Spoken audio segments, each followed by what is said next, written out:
Hey guys, welcome back to the channel. For those of you that actually watched the last video, I didn't have it up there very long. I actually took it down and replaced it with this one for three reasons really. Number one, it was way too long. It was 30 minutes and it was just, me explaining the truck and how I bought it and a couple of other things like on the Crown Vic swap. So one, that I wanted to reduce the time. Number two, the audio sucked. So for whatever reason, I don't know if it's because I had the AC on or what. If there was interference there, I'm not sure why, but the audio was just really bad quality. And three, it was too dark. Sometimes around the corners of the mountains, it would light up and it would be fine. And then obviously when I parked, it was fine. But for most of the driving part, the lighting was way too dark for my liking. So I wanted to make a new one. And what I decided to do was basically split it up. So in this video, it's going to be the top 5 things on why you should Crown Vic your swap or buy a truck that's already Crown Vic swap. So let's get at it.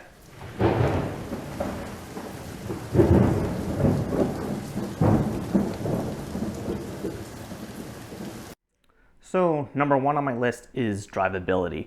Anyone that's driven in an old car truck, let's say pre-1990, the ride sucks, it's awful. The steering sucks, the brakes suck, typically the horsepower sucks, and the miles per gallon suck.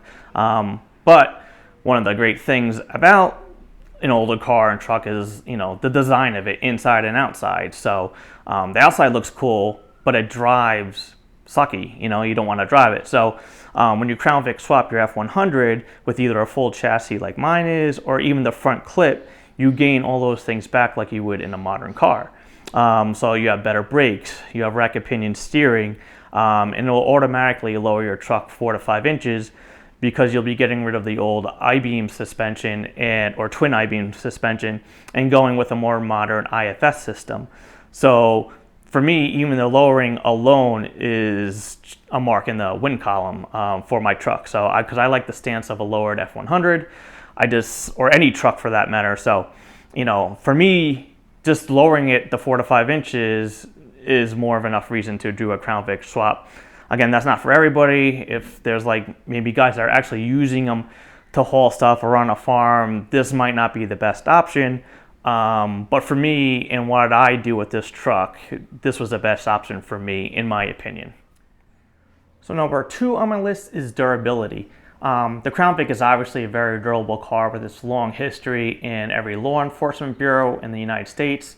So durable that a lot of them were then used as taxis in the slums of New York. It's okay, I could say that I was born in New York. So, not only were they so durable that, the law enforcement used them, but then taxi companies would get them when the cops were done and then use them, for years, and they still do in New York. So obviously it's a durable car. It's not going to break down on you and leave you stranded in the middle of the night. But if a part does fail, you could go to any parts store and get that part or order it online, whatever you have. So you don't have to be, searching and not being able to find a part. There's everything that you need is online or at a store for you to purchase for the Crown Vic. So for me, that's another check in the win column because not a lot of cars or not a lot of swaps are you able to do that. Number 3 on my list is the power plant. Now the stock 4.6 isn't going to win you any races or blow up any skirts as you drive by, but it will get you from point A to point B. The good news is that if you did want to add some extra ponies to the 4.6, it's doable. You could add a tune, headers, exhaust, a supercharger, or even throw in a turbo if you'd like. Obviously, it's fuel injected, unlike the worn-out motor currently in your F100, if you even have one in your F100 at this point. But the other great news about the Crown Vic swap, or at least the front clip of a Crown Vic, is that if you don't want to keep the putrid 224 horsepower that the stock 4.6 puts out, you could opt out, or opt in, I should say, for a Coyote. You could go old school and drop in a 351 or 302. Or if you have a death wish, you could swap in an LS motor. I personally don't have anything against anyone swapping an LS motor into an F100, and I would probably definitely consider it if the 4.6 gives up the ghost. The only thing probably holding me back is my dad disowning me, but plenty of people have swapped LS motors into their 67 to 72 F100s, and obviously other year F100s as well.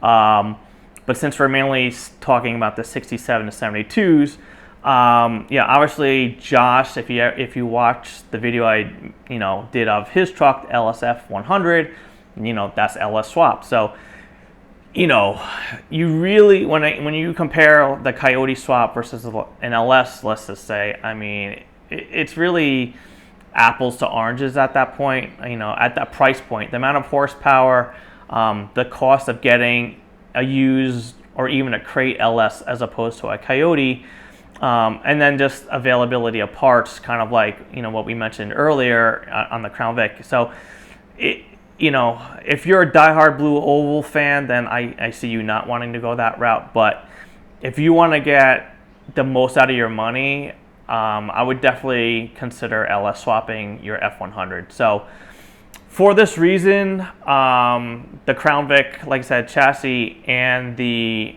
front clip all your different options engine-wise is another win in the column of Crown Vic swapping, or at least Crown Vic front clip swapping your F100. Number 4 on my list is easy to swap. Basically meaning both the Crown Vic and the 67 to 72 F100 frame wheels, they both measure 34 inches wide, just making the swap that much easier to do. Now, to be clear, I've never done a swap. This was already swapped when I bought it, but from what I hear and read, it's basically as easy as it gets to do a chassis swap, or at least a front clip swap. Now, you could always do a full chassis swap, or even a front clip swap from one of the many companies out there that are actually now making chassis and front clips for F100s, which is great, because in the past we haven't had options like that. But you're probably, for a full chassis, you're looking at somewhere definitely over 10 and maybe up to 20 grand, depending on what options you choose. And then front clip swaps, you're probably 7,500 in there, and that's just for either the chassis or for the clip. That doesn't, obviously you're not going to have a motor with that unless you have one laying around or you're going to buy one. With that being said, different needs for different people as well as different budgets. So for me, I don't have 20 grand to throw a brand new chassis in. I mean, I would love it, but for me and my needs, the Crown Vic, is the way to go. Again, I haven't done it myself, but I just think at that price point, it's way cheaper to get a used Crown Vic chassis or car, the whole car, $3,500, $5,000, depending on how many miles you want and the condition of it. And then if you already have an old F100 or you're looking for one, I still think at that price point, it's a win. I've also heard, I've never done this as well, but supposedly the long beds on the F100s are a lot easier to cut than the C10s, for instance. The body lines of the F100 just line up better for cutting. So if, clean short bed F100s, patina or not, are just really hard to find. So, maybe you could also save some money that route and buy a long bed F100 and cut it and still do the Crown Vic chassis swap, and you're ahead of the game, in my opinion. So number 4, the easiness to swap. Again, that puts another check in the win column as to why you should do this swap. Last but not least is number 5, the aftermarket support. It took a while, but finally these F100s are getting some love from the aftermarket. Like I just mentioned, you can now purchase full frames, front clips, which you couldn't do 5 or so years ago.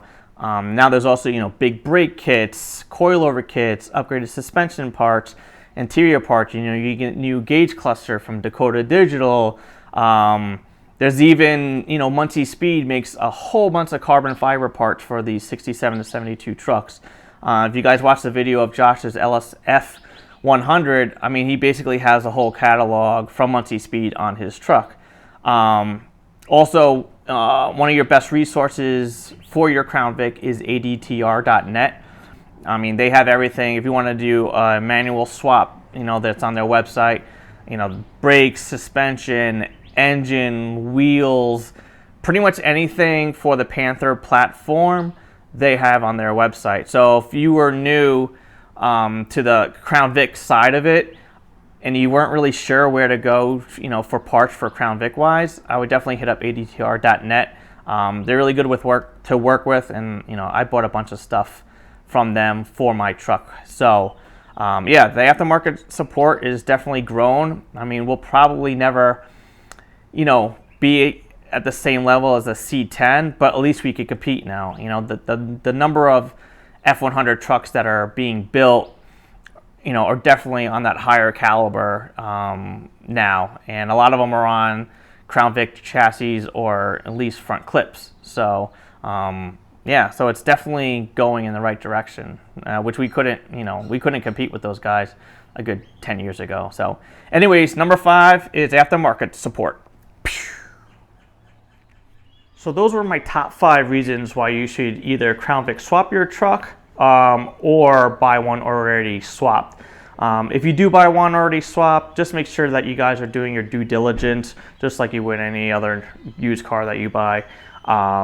There's a lot of shady work going on out there, so just make sure that you guys are doing your due diligence.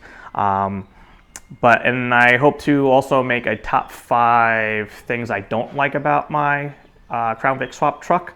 I'll maybe make that my next video, but don't hold me to that. But yeah, just please remember to subscribe, like, comment, and share, as that really helps my channel grow. And thanks for watching, and I'll see you guys at the next video.